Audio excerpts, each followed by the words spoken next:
Here we are with book 4 of the Aeneid, the book of Dido. So, on the morning after the banquet, in honor of Aeneas, Dido confides to her sister Anna that the Trojan warrior is the only man she has met since the death of her husband Sichaeus, who could make her consider breaking her vow to remain faithful to his memory and never remarry.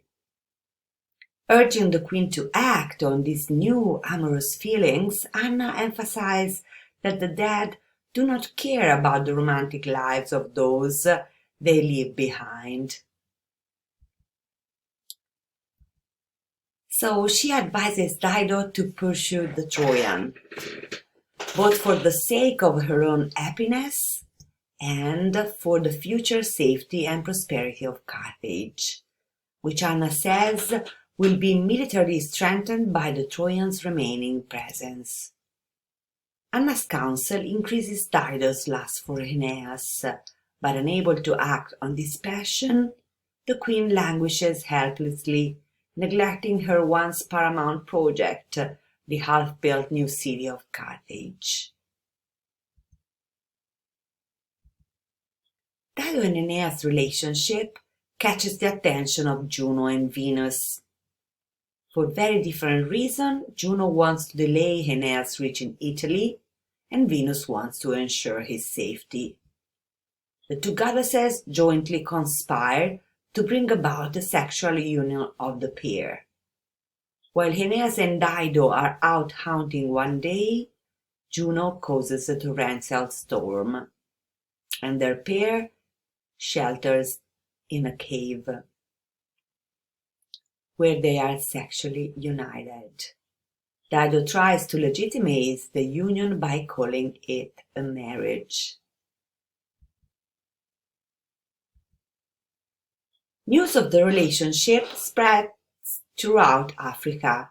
King Jarbas, one of Dido's rejected suitors, vents his anger in a prayer to Jupiter, who sends Mercury to Aeneas to remind the Trojan leader that he is shirking his heaven-appointed duty to found a new homeland. Aeneas must sail from Carthage at once. Shocked by this and Jupiter's command, Aeneas gives secret orders for the ships to be made ready to sail, deciding to postpone notifying Dido of his intention to leave Carthage until the right occasion presents itself.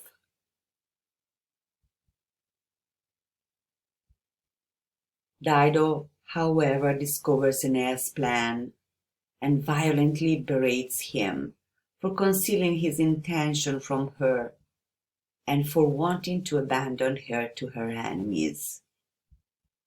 Aeneas declares that he did not intend to deceive her and that he will never forget her, but he does not regard Dido and himself as married, and he must fulfill fate's decrees. His attempt to justify himself only increases Dido's anger.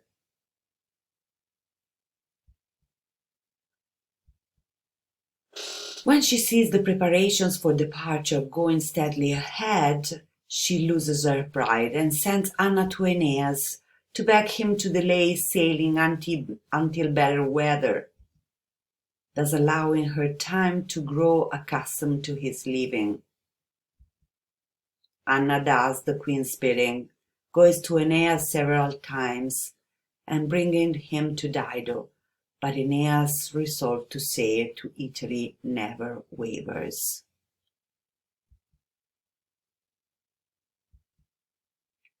Full of disrepair and haunted by evil omens and nightmares, Dido secretly decides to kill herself. She asks her sister Anna to prepare a pyre and to heap upon it all the items in the palace associated with Aeneas.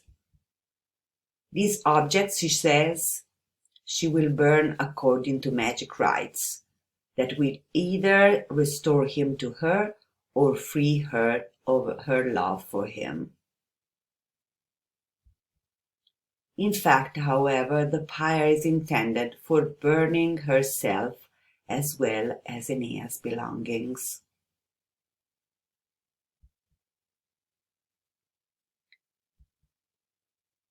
So Anna does as Dido requests, believing that the queen's grief is no greater than that which she suffered over her husband's death. But Dido has organized everything, and on top of the newly built pyre, Dido places a couch, heaped with Aeneas' clothing, a portrait of him and his sword, with which she plans to kill herself.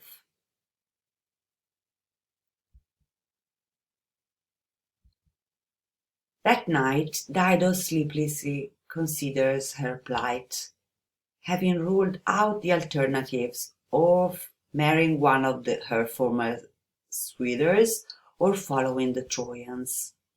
She reaffirms her decision to commit suicide, so ruling off the alternatives.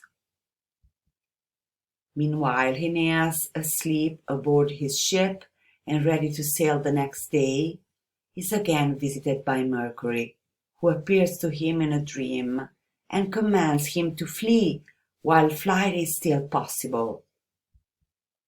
To strengthen Aeneas' resolve, Mercury had deliberately to speak ill of Dido. Aroused, Aeneas gives orders to sail immediately, and soon the Trojan fleet is under way.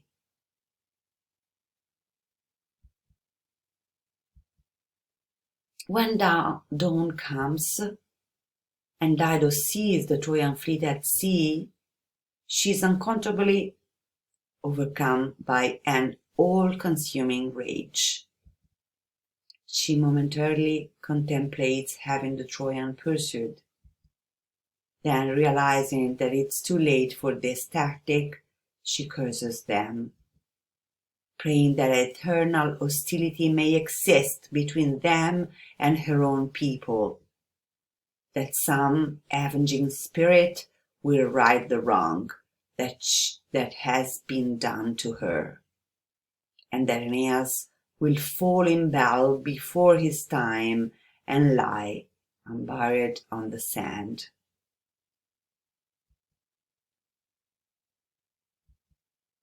Resigned now to death, Dido sends her dead husband or nurse to fetch Anna, pretending to need her sister's assistance in completing magic rites. Once the nurse leaves on this errand, Dido mounts the pyre, lies down on the couch, and stabs herself with Aeneas' sword.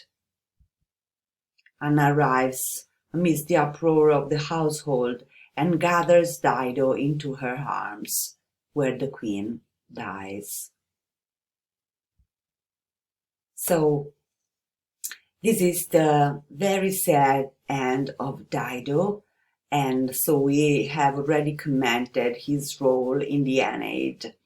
So, she is to mean the hater in between the Romans and the Carthaginians, and so for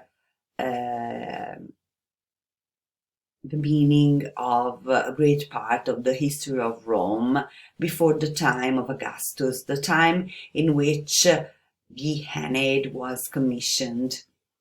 So Dido, a great woman, great queen, now becomes only a means in the hands of the fate and of gods. And Aeneas has to live to fulfill his faith. So this is the end of book 4. So in this first half of the Aeneid, these are the two main books. Book 1, where we understand the meaning of the whole Aeneid, and book 4, where we see the romantic story in between Dido and Aeneas and the tragic end. Okay, so then in book 12, we will see the end of the second half of the poem, so giving way to the beginnings of Rome.